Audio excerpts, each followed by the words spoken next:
오늘 함께 하실 하나님 말씀은 사무엘상 8장 4절에서 5절 말씀입니다. 사무엘상 8장 4절에서 5절 말씀. 찾으셨으면 제가 받들어 읽겠습니다. 그때 이스라엘의 모든 장로가 함께 모여 라마의에 있던 사무엘에게로 왔더라. 그러면서 그에게 말하기를 보소서, 당신은 늙었고 당신의 아들들은 당신의 길들 가운데 살아가지 않나이다. 이제 우리에게도 모든 민족처럼 우리를 재판하는 왕을 세워 주소서 하였더라. 이스라엘은 왕을 세우기 전까지 사사를 통해서 통치를 받았습니다. 사사는 하나님께서 이스라엘을 이방의 압제에서 구출하기 위해 세우신 군사 지도자이자 재판관이었습니다. 그래서 그 사사기 그 영어 제목을 보면 저지스라고 되어 있죠. 사사기 2장 16절인데요. 주께서 판관들을 일으키셨으니 그들을 약탈한 자들의 손에서 판관들이 그들을 구출하였더라. 그래서 이제 사사는 다른 말로 이제 재판관이 될 수 있겠습니다. 사사는 하나님께서 일으키신 이스라엘의 지도자이자 보호자입니다. 하나님이 주신 영적 분별력을 가지고 백성들을 재판했습니다. 율법을 지키고 하나님과의 언약에 충실하도록 백성들을 이끌었던 것이죠. 사사의 역할은 공의로 심판하시는 하나님을 대신합니다. 산자와 죽은 자를 심판하실 모든 권위를 받으신 예수 그리스도를 예표하는 인물이 바로 사사입니다. 사도행전 10장 42절인데요. 그리하여 그분께서는 백성에게 선포하라고 우리에게 명령하셨으며 그분이 산자와 죽은 자의 심판자가 되기 위하여 하나님께 임명받은 자이심을 증언하라고 명령하셨느니라. 그래서 사사, 그 재판관은 산자와 죽은 자를 심판하시는 주 예수님을 예표하는 그런 인물인 것입니다. 사무엘상 8장 4, 5절 우리 읽은 그 부분을 보면 사무엘의 노새와 그의 아들들의 타락을 기회로 장로들이 사무엘에게 나와 왕을 요구하는 장면입니다. 이스라엘 백성을 대표하는 장로들은 하나님의 다스림이 아닌 사람의 통치를 원한 것입니다. 이스라엘 장로들이 왕을 요구하는 그 동기는 그들의 믿음 없음에서 찾아볼 수 있는 것입니다.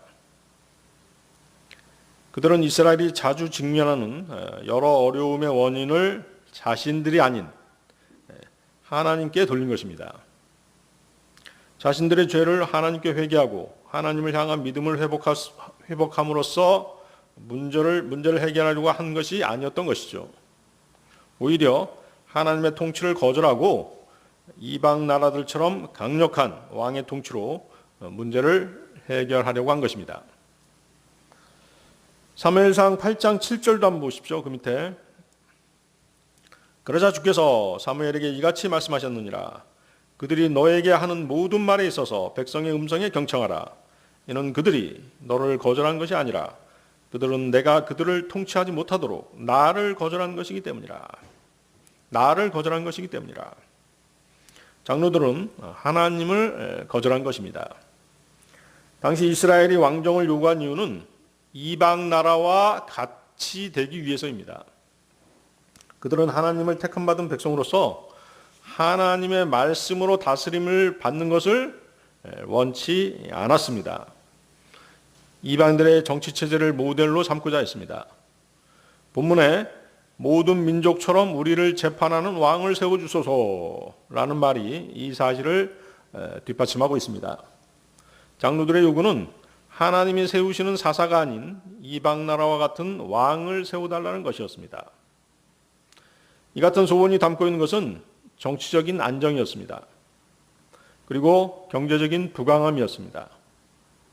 그들은 눈에 보이지 않는 하나님에 의해 다스려지는 것이 싫었습니다. 눈에 보이는 강한 왕이 나타나 강력한 리더십으로 자신들을 이끌 때 더욱더 효과적으로 나라가 번영하고 안정될 수 있다라고 생각한 것입니다. 그들은 이스라엘이 이방의 침략을 받는 것을 자신들의 죄악과 우상 숭배로 하나님께서 징계하시고 연단하시는 것으로 받아들이지 않았습니다. 단지 정치적인 불안정으로 인해 백성들이 힘들어한다라고 생각한 것이죠. 그들은 죄에 대해 결코 묵과하지 않으시는 하나님의 공의를 무시하고 싫어한 것입니다. 마치 잘못을 저지른 아이가 부모의 꾸지람과 매질을 부당하게 여긴 것과 똑같은 것입니다. 오늘 저는 우리나라의 정권이 교체되는 시점에서 성경이 말씀하시는 지도자의 상은 무엇인지에 대해 말씀을 나누고자 합니다. 이 설교가 여러분에게 성경적인 정치 지도자는 어떠해야 하는지에 대해서 한 번쯤 생각해보는 그런 시간이 되었으면 합니다. 따라서 오늘 설교 제목은 왕을 세워주소서가 되겠습니다. 왕을 세워주소서. 첫 번째, 하나님을 거절한 백성에 대한 심판으로 왕을 주십니다. 여러분들 호세아서 13장 11절 보십시오.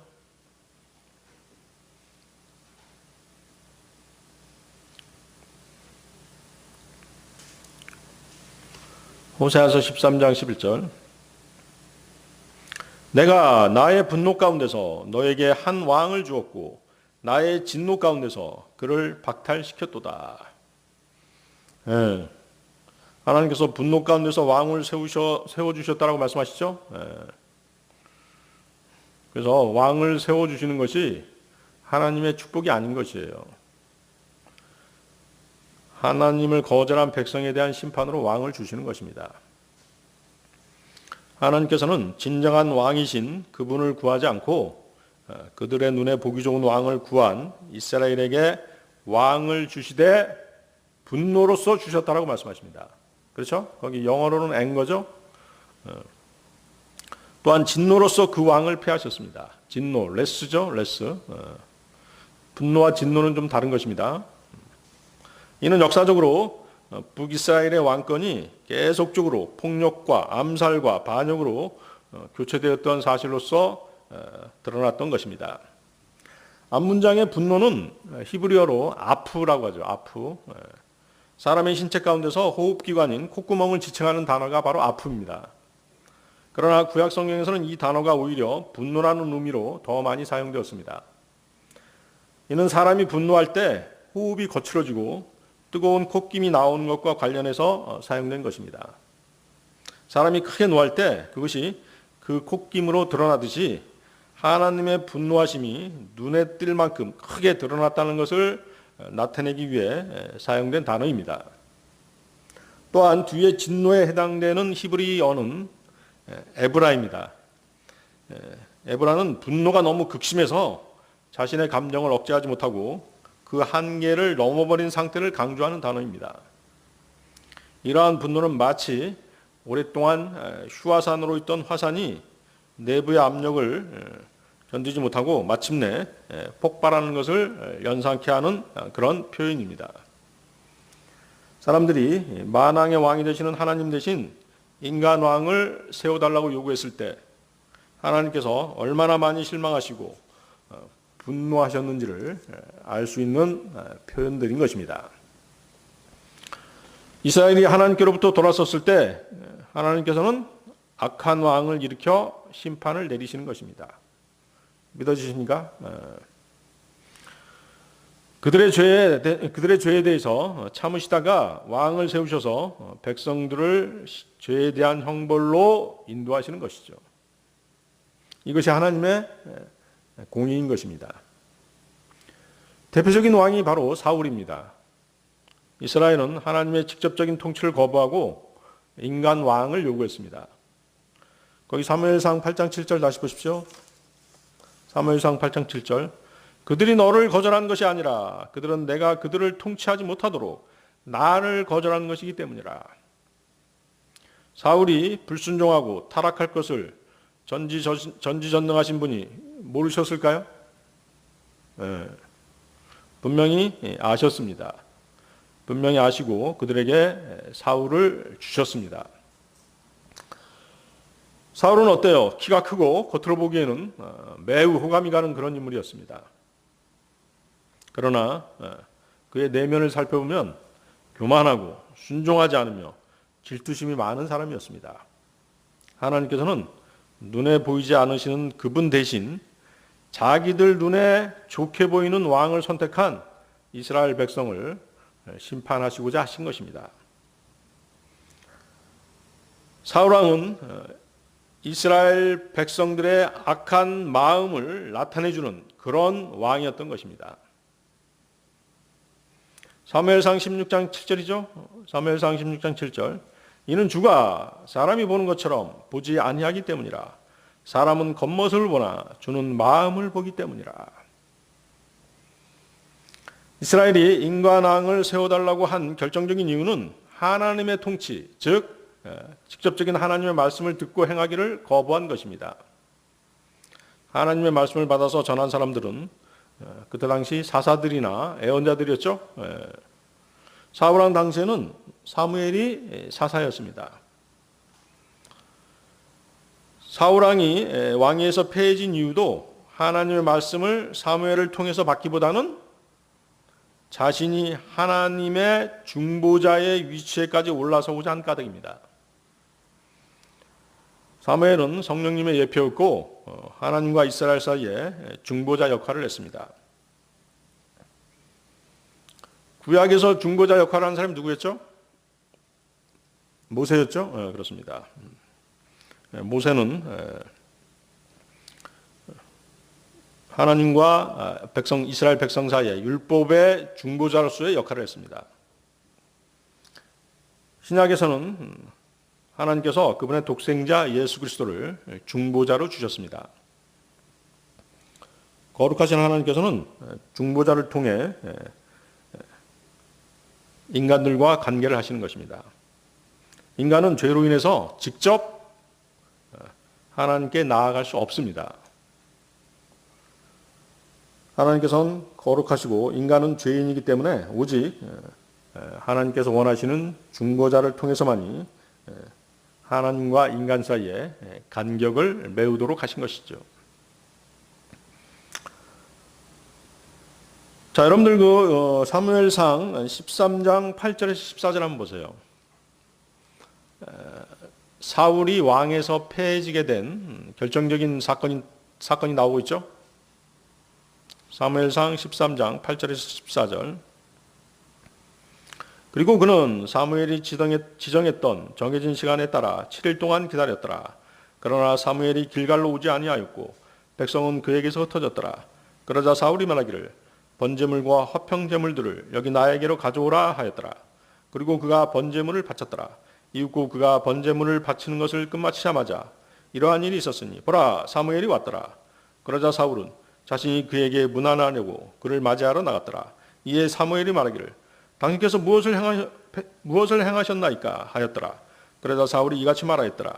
백성들은 저에게서 흩어지고 당신께서는 지정한 날들 안에 오지 않으시며 필스타인들은 mik마시에 자기들끼리 함께 모인 것을 제가 보았기 때문이니이다. 그러므로 제가 말하기를 필스타인들이 이제 길갈로 나에게 내려오려 하는데 내가 주께 간구를 드리지 못하였도다 하였나이다. 그러므로 제가 어쩔 수 없이 번제물을 바쳤나이다. 그러자 사무엘이 사울에게 이같이 말하였더라. 당신께서는 어리석게 행하셨나이다. 당신께서는 주 당신의 하나님께서 당신께 명령하신 그분의 명령을 지키지 아니하였으니 이때 주께서 이스라엘 위에 당신의 왕국을 영원토록 확고히 세우려 하셨기 때문이니다. 그러나 이제 당신의 왕국은 지속되지 못하리이다. 자, 본문에는 이스라엘 백성이 하나님을 버린 완악한 마음이 사울을 통해서 잘 나타나 있는 것입니다. 백성들은 하나님의 통치를 받고 싶어 하지 않았습니다. 그들의 죄를 지적하고 그들의 행실의 부패함을 지적하고 우상 숭배에 진노하시는 하나님이 그들은 싫었던 것입니다. 그들은 하나님의 그늘에서 벗어나 자신들 마음대로 살아가고 싶어 했습니다. 자신들이 원하는 왕을 뽑고 자신들의 능력으로 나라를 운영하고 싶어 한 것입니다. 이것이 타락한 인간들의 일반적인 성향인 것입니다. 본문에 나타난 사울의 죄는 이스라엘 백성들의 악한 마음을 대변하고 있습니다. 첫째, 이스라엘에게 제사를 드리는 것은 제사장, 특히 아론의 후손들의 전적인 의무였습니다. 사울은 왕이었지만 제사장은 아니었습니다. 당시에는 하나님께 임명받은 예언자 사무엘이 제사장이었습니다. 사울은 사무엘이 없는 사이에 직접 번제를 드리게 됩니다. 희생제물을 드렸죠. 그는 하나님이 정하신 제사장 역할을 빼앗은 것입니다. 하나님께서 정하신 신정체제를 어긴 것입니다. 단순한 의식상의 실수가 아니라 신성모독적인 행동을 한 것입니다. 역대하 26장 16, 21절에 나오는 우시야 왕도 그랬습니다. 그는 성전에서 제사장 대신 자신이 직접 분향을 하다 납병에 걸리고 맙니다. 그는 하나님이 명하신 제사장의 경계를 넘어선 교만한 왕이었던 것이죠. 자, 여러분들 역대하 26장도 한번 보십시오. 26장 16, 21절. 역대하 26장 16절에서 21절.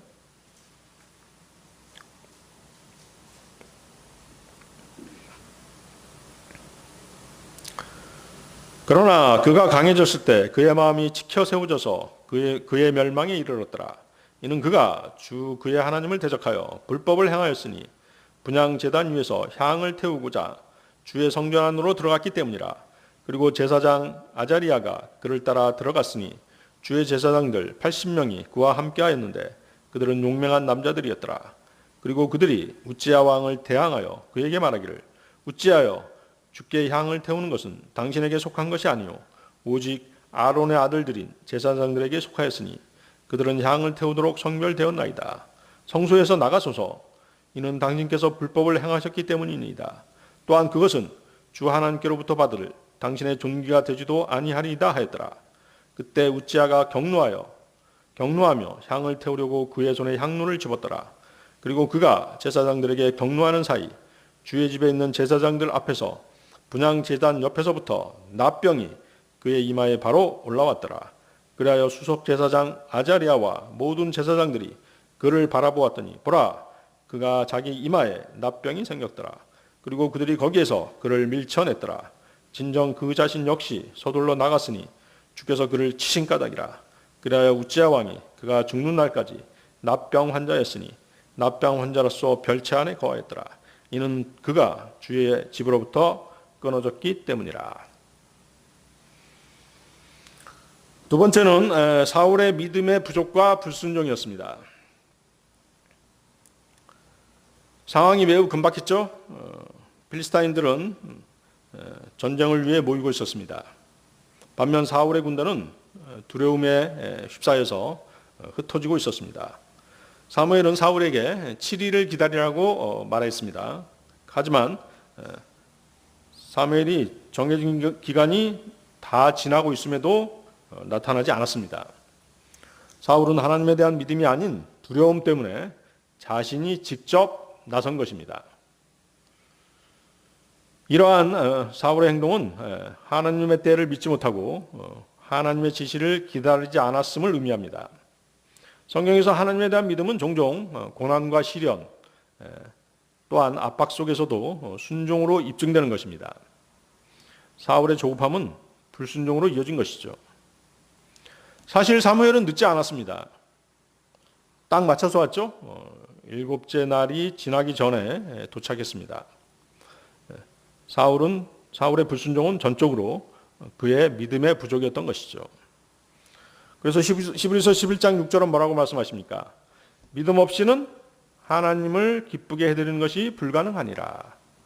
믿음 없이는 하나님을 기쁘게 해드리는 것이 불가능하니라.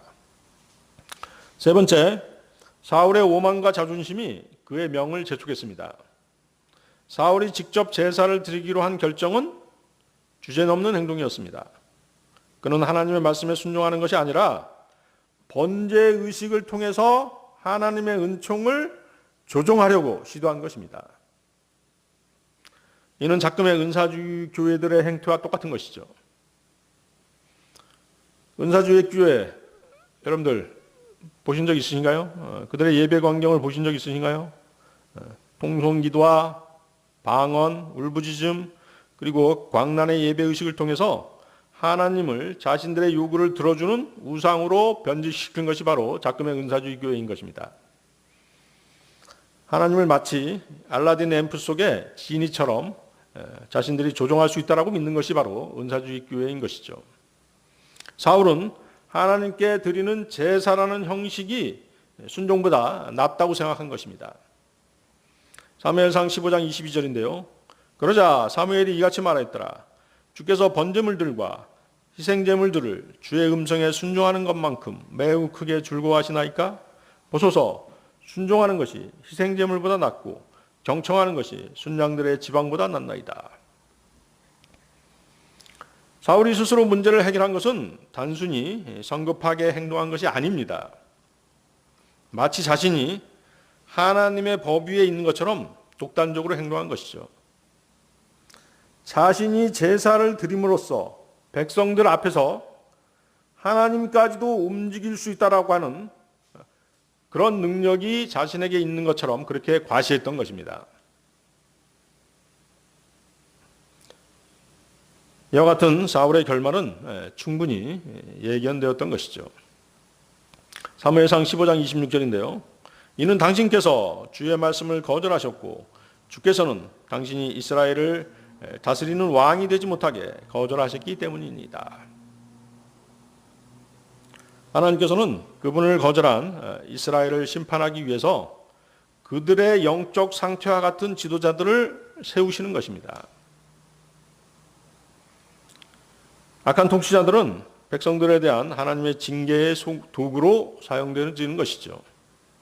하나님께서는 백성들의 잘못된 욕망에 대한 응답으로 또 그들에 대한 심판의 한 형태로 사울을 왕으로 세우는 것을 허락하신 것입니다.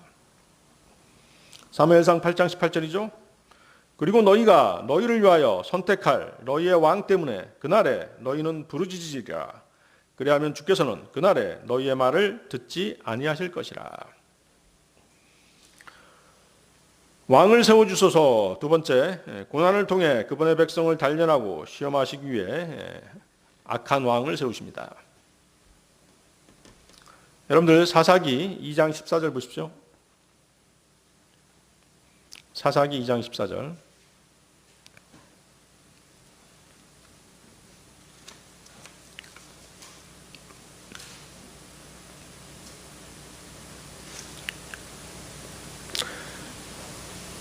그리하여 주의 분노가 이스라엘을 대적하여 뜨거워졌으니 그분께서 그들을 약탈하는 약탈자들의 손안에 그들을 넘기셨고 그분께서 주위에 있는 그들의 원수들의 손안에 그들을 파셨더라. 그렇게 하여 그들이 더는 그들의 원수들 앞에 설 수가 없었더라. 거기 그 위에 있는 12절도 한번 보십시오. 12절.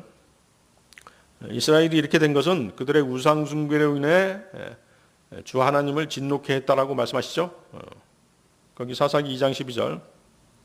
그리고 그들이 그들 조상들의 주 하나님 곧 그들을 이집트 지역에서 데리고 나오신 분을 저버리고 그들 주위에 있던 백성들의 신들에 속한 다른 신들을 따랐으니 자신들의 몸을 죽여 그것들에다가 절하며 주께 분노를 일으켰더라. 모세는 이미 이스라엘이 하나님에게서 마음이 떠나 그분을 진노케 할 것이라고 예언한 적이 있었습니다. 신명기 4장 25절 26절이죠.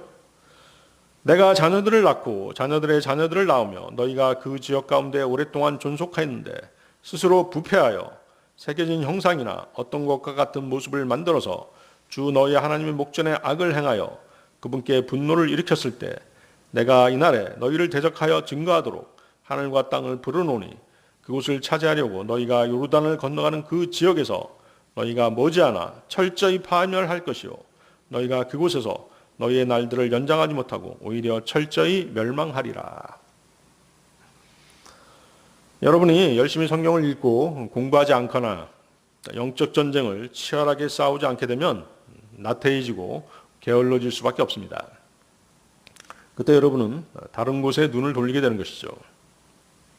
때때로 하나님께서는 자국 사람뿐만 아니라 이방의 악한 통치자들을 세우셔서 그분의 백성들을 징치하시는 것입니다. 단순히 그분의 백성을 처벌하기 위해서가 아닙니다. 그분의 백성을 깨끗하게 하고 겸손하게 만들고 그들의 마음을 그분께로 돌이키기 위해서 그렇게 하시는 것입니다.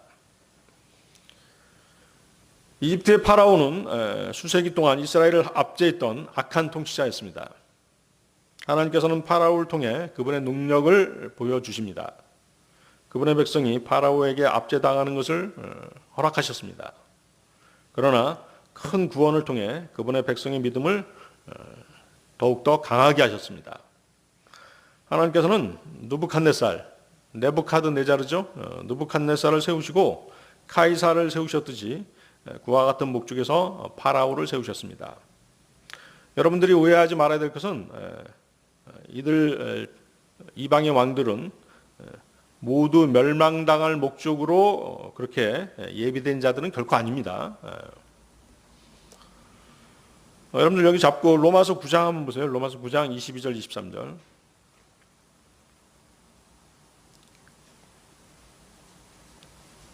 로마서 9장 22절 23절.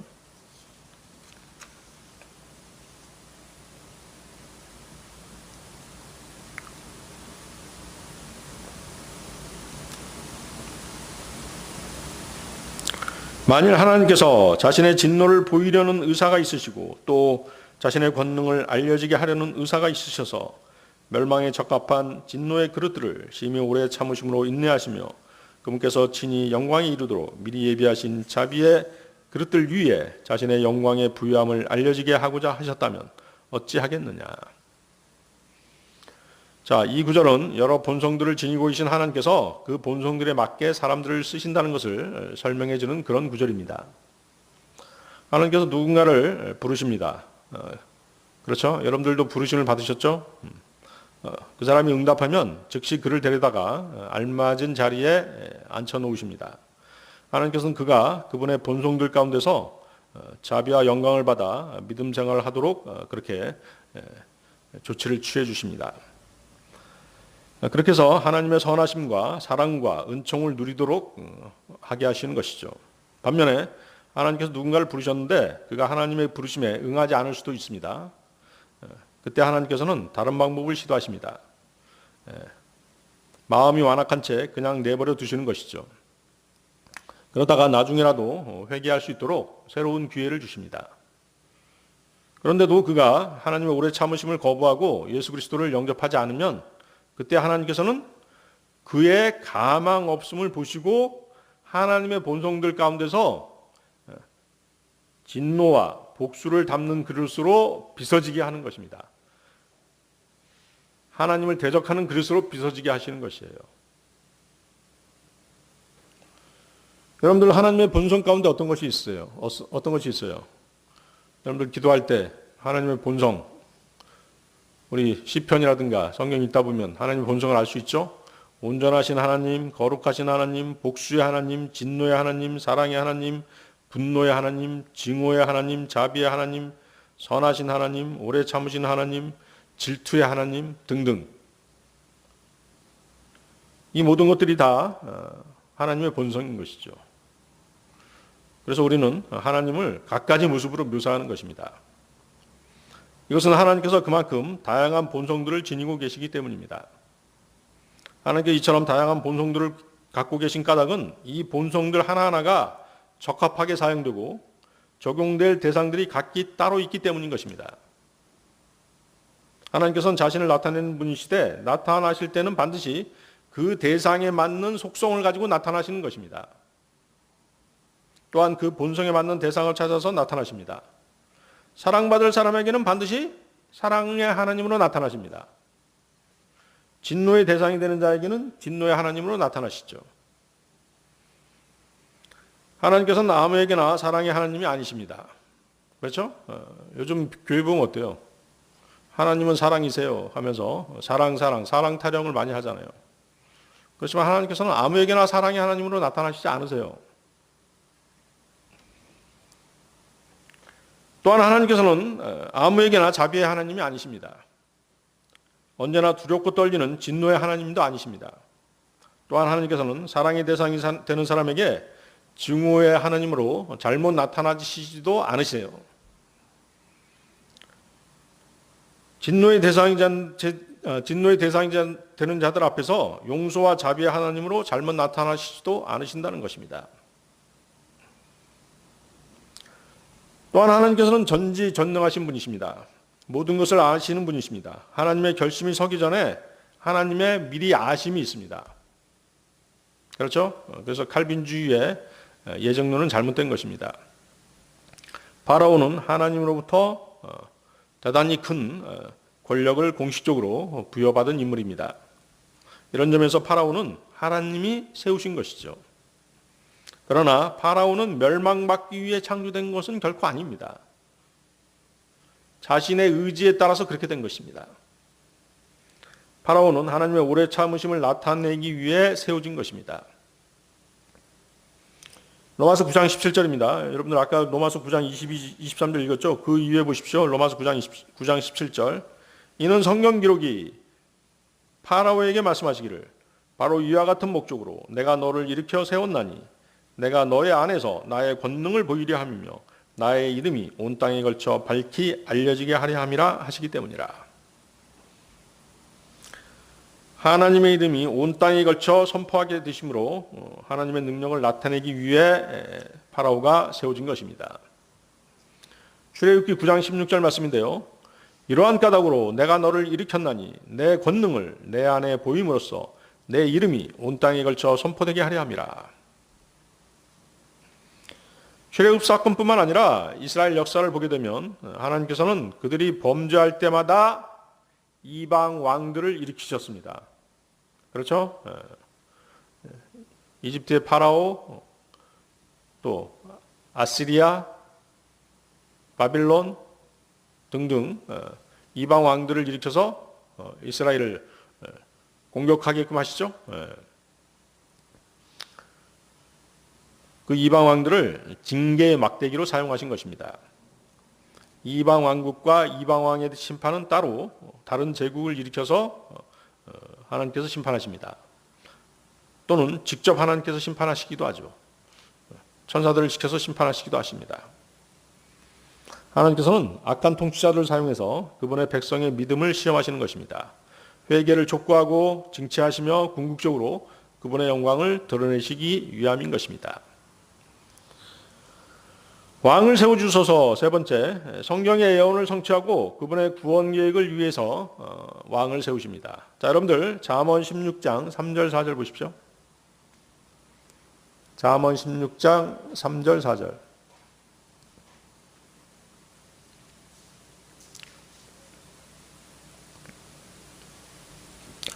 너의 일들을 주께 맡기라. 그리하면 너의 생각들이 확고히 세워지리라. 주께서는 자신을 위하여 모든 것을 만드셨느니라. 진정 사악한 자조차 해악의 날을 위하여 만드셨느니라. 자, 이 구절을 읽어보면 어떻습니까? 인간은 자신의 모든 행사를 주 하나님께 완전히 맡겨야 한다는 걸 알 수 있나요?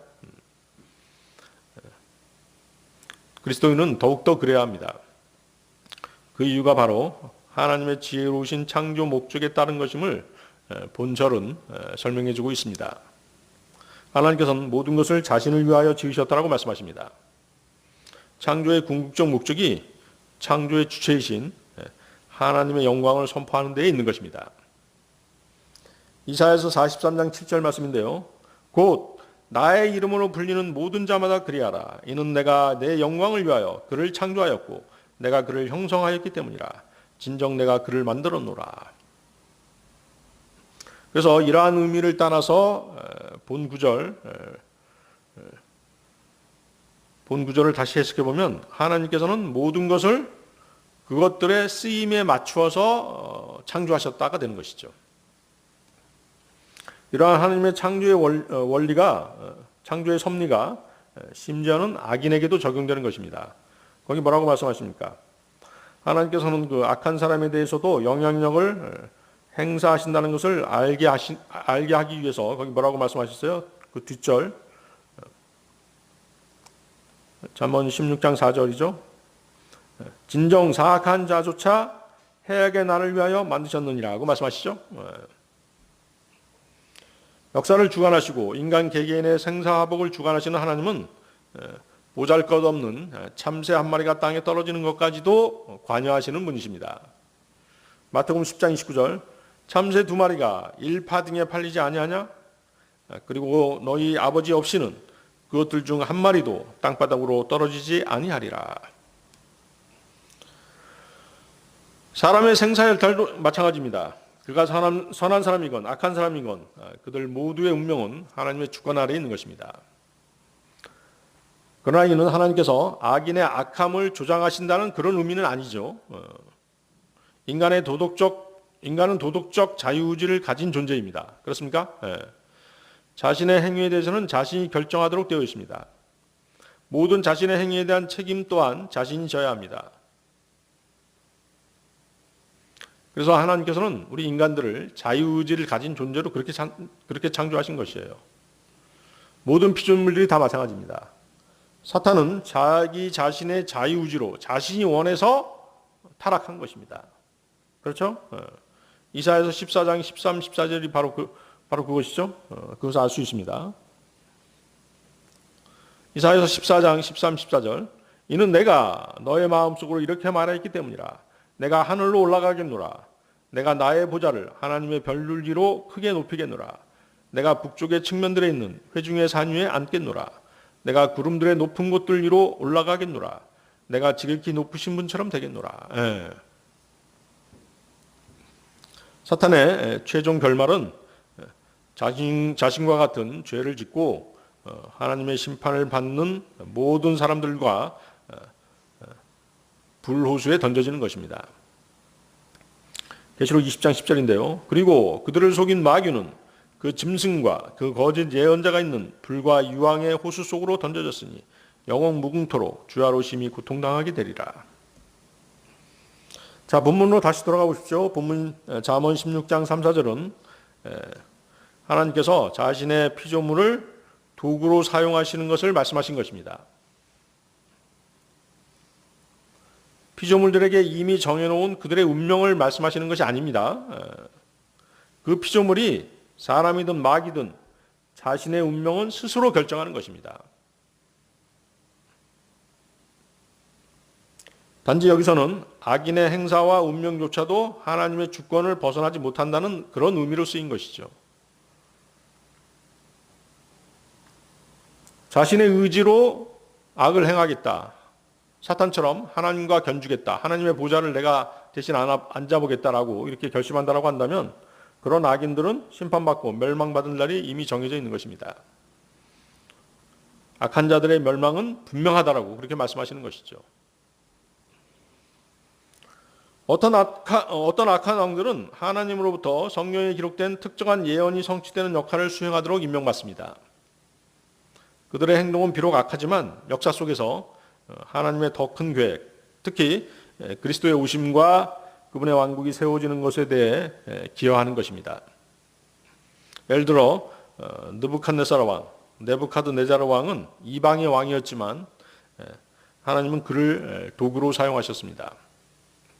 유다를 심판하셔서 유대인들을 바빌론의 포로로 잡혀가게 하신 것이죠. 그리고 성경의 예언의 말씀을 성취하셨던 것입니다. 자, 지난주에 이스라엘이 이란을 공격했잖아요. 그렇죠? 서서히 어때요? 하나님께서 예언해 놓으신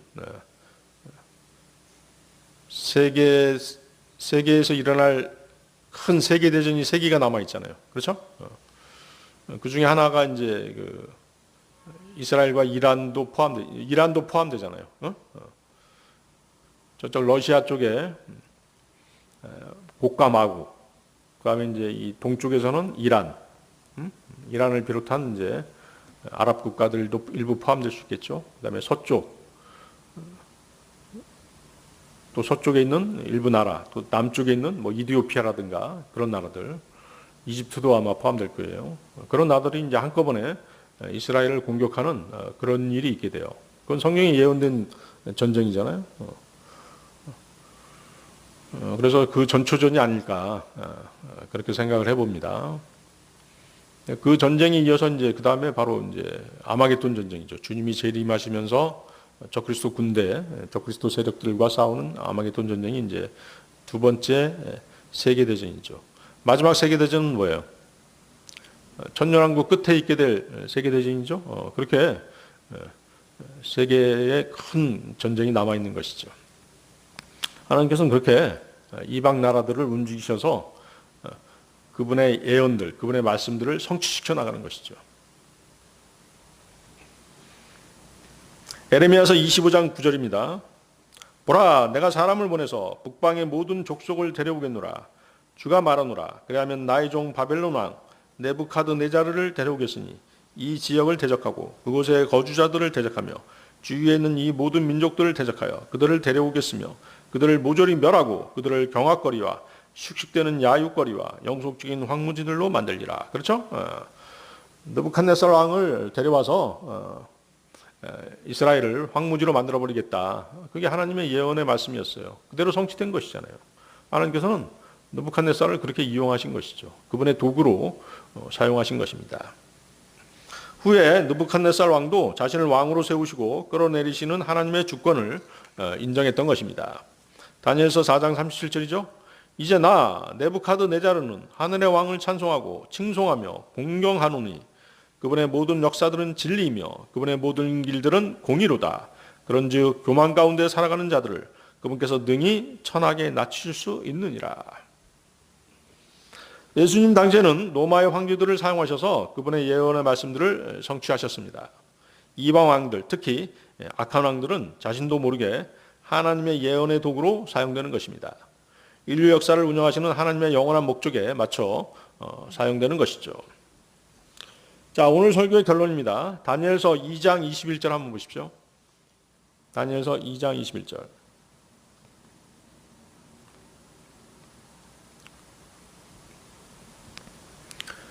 그리고 그분께서는 때들과 시기들을 변경하시나이다. 그분께서는 왕들을 폐위시키시고 왕들을 등극시키시나이다. 그분께서는 지혜로운 자에게는 지혜를, 명철을 아는 자들에게는 지식을 주시나이다. 하나님께서는 왕과 통치자를 세우시는 것을 포함해서 인간의 모든 일을 그분의 뜻대로 다스리십니다. 의로운 지도자가 세워지거나 우리가 투표한 지도자가 세워지면 우리는 기뻐합니다. 여러분들이 투표한 지도자가 세워진 건가요? 이번 대통령? 반대로 악한 사람들이 권력을 잡고 자신이 혐오한 사람이 권력을 잡으면 당혹스러워합니다. 그러나 성경은 하나님께서 그분의 목적을 위해 악한 왕들을 허락하시고 심지어 세우시기까지 하신다고 말씀하십니다. 므낫세 왕은 유다 역사상 가장 사악한 통치자 중 한 명이었습니다. 그는 우상을 위해 제단을 쌓았습니다. 주술을 행했습니다. 무고한 피를 흘렸습니다. 성전을 더럽혔으며 심지어 자식들을 우상들에게 제물로 바치기까지 하였습니다. 그러나 그는 포로 생활 중에 스스로 자신을 낮추었습니다. 하나님의 계심을 알게 되었던 것입니다. 역대하 33장 12, 13절인데요. 그러자 그가 고난 중에 있을 때 그는 주 그의 하나님께 간청하였고 그의 조상들의 하나님 앞에서 자신을 대단히 겸손하게 하였으며 그분께 기도하였더라. 그리하여 그분께서 그의 사정을 보아주셨고 그의 간구를 들으셨으며 그를 다시 그의 왕국으로 데려오시어 예루살렘에 이르게 하셨더라. 그때 므낫세가 주 그분께서 하나님이셨음을 알았더라. 진실한 마음으로 회개할 때 하나님의 손길이 미치지 않는 왕은 없습니다. 하나님께서 악한 왕을 허락하실 때조차도 그분의 궁극적인 목표는 멸망이 아니라 회개입니다. 이는 하나님께서는 공의로우실 뿐만 아니라 자비로우신 분임을 증명하신 것입니다. 그분은 악한 왕조차도 그분의 은혜에 이끌리도록 그렇게 사용하시는 것입니다. 그렇게 먼저 권하시는 것이죠. 그가 그것을 받아들일지 거부할지는 그의 의지에 달려있는 것이죠. 따라서 세상에 구원받지 못할 사람은 아무도 없음을 보여주시는 것입니다. 자신이 원하지 않는 통치자가 세워졌을 때 우리는 하나님 앞에서 그분의 지혜와 그분의 뜻을 구해야 합니다. 악한 자가 권력을 잡는 것을 보면 마음이 불편할 수밖에 없습니다. 하지만 성경은 하나님의 섭리에 의하지 않고는 어떤 권위도 존재하지 않는다라고 단호하게 말씀하십니다. 먼저 겸손함으로 하나님의 주권에 복종하겠다는 자세가 중요합니다. 로마서 13장 1절이죠. 모든 혼은 저마다 더 높은 권세들에게 복종할지어다. 이는 하나님께로부터 나오지 아니하는 어떤 권세도 없기 때문이니 지금 존재하는 권세들은 하나님께로부터 임명된 것이라. 우리는 통치자들을 위해 기도해야 합니다. 디모데전서 2장 1, 2절인데요. 그러므로 내가 권면하노니 무엇보다도 먼저 간구들과 기도들과 중보들과 감사들이 모든 사람을 위하여 드려지게 하라. 왕들을 위하여 또 권위를 가진 모든 자들을 위하여도 그리하라. 이는 우리가 모든 경건과 정직함 가운데서 조용하고 평안한 생활을 하려 함이라. 우리가 악한 지도자들의 통치 아래 살더라도 하나님께서는 그들보다 더 높은 통치권을 가지고 계신다는 사실을 결코 잊지 말아야 합니다. 하나님께서는 악한 통치자를 통해서도 우리의 목적을 이루어 주실 수 있으십니다. 그분의 백성을 믿음과 회개로 부르시며 궁극적으로 그분의 자비와 주권을 나타내십니다. 그러므로 우리는 겸손하고 간절히 기도해야 합니다. 므낫세 왕에게 주님께서 하신 것처럼 악한 왕의 마음까지도 바꾸실 수 있는 주 하나님을 우리는 신뢰해야 하는 것입니다. 훗날 악한 것처럼 보였던 것이 사실은 하나님의 영광을 드러내기 위한 장치일 수도 있는 것입니다. 잠언 21장 1절이죠. 물이 흐르는 강들같이 왕의 마음은 주의 손안에 있도다. 그분께서는 자신이 원하시는 곳 어디든지 그것을 돌이키시느니라. 하지만 여러분들이 한 가지 기억해야 할 사실이 있습니다. 우리의 믿음 생활이 방해받고 비성경적인 것들을 강요받는다면 우리는 저항해야 하는 것입니다. 부당하고 부정한 방법으로 우리의 진리를 막는다면 싸워야 하는 것이죠. 예를 들어서 차별금지법 같은 악한 법이 시행돼서 우리가 복음을 전하는 일들에 방해를 받는다면 우리는 저항할 수밖에 없는 것입니다. 그 저항은 그러한 법이 시행되지 못하도록 반대하는 것이죠. 시편, 여러분들 마지막으로 시편 94편 한번 보십시오. 시편 94편 20절 21절.